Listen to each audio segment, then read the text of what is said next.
अपने घर वालों को गुड बाय बोल दो, परेशान मत हो, तुम उन्हें नर्क में गले लगा सकोगे। ना तो ये मैं आपसे कह रही हूँ, ना ही ये कोई मजाक है। ये मैसेज इजरायली नागरिकों के फोन पर भेजे जा रहे हैं। इजराइल ने हिजबुल्लाह और ईरान पर ऐसे टेक्स्ट मैसेज भेजने का आरोप लगाया है। बताया जा रहा है कि इजराइल में कम से कम इस तरह के 50 लाख मैसेज भेजे गए हैं। इजराइल का आरोप है कि उनके देश पर साइबर अटैक किया गया है। इसके जरिए ही नागरिकों के मोबाइल पर ही ये बीमारू मैसेज भेजे जा रहे हैं। इजराइल के नेशनल साइबर डायरेक्टोरेट ने इसकी पुष्टि की है। दावा यह है कि करीब 50 लाख मैसेज हिब्रू में इजराइल के नागरिकों को भेजे गए हैं। सरकार ने इसे आम लोगों को डराने की कोशिश बताया है। हालांकि ये खुलासा नहीं किया गया है कि किस मोबाइल नेटवर्क को हैक किया गया है और ग्राहकों का डेटा चोरी हुआ है या फिर नहीं।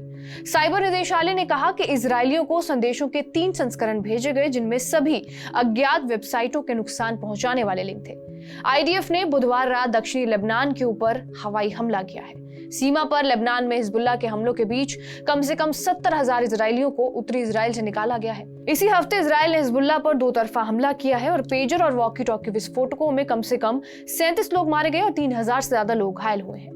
दावा है कि मोसाद ईरान समर्थित आतंकवादी समूह को खत्म करना चाहते हैं। इसके बाद हिजबुल्लाह और ईरान ने बदला लेने की कसम खाई। ईरान के रेवोल्यूशनरी गार्ड कोर ने प्रतिरोध की धुरी से कुचलने वाली प्रतिक्रिया का वादा किया है।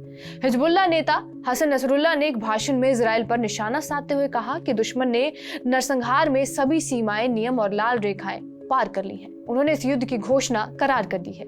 सीएनएन की एक रिपोर्ट के माने तो लेबनानी सिविल डिफेंस ने कहा था कि 60 घरों और दुकानों में लगी आग को बुझाने के लिए काम कर रहा है, जो वॉकी टॉकी में विस्फोट के बाद लगी थी, जिसमें एक लिथियम बैटरी की दुकान भी शामिल है।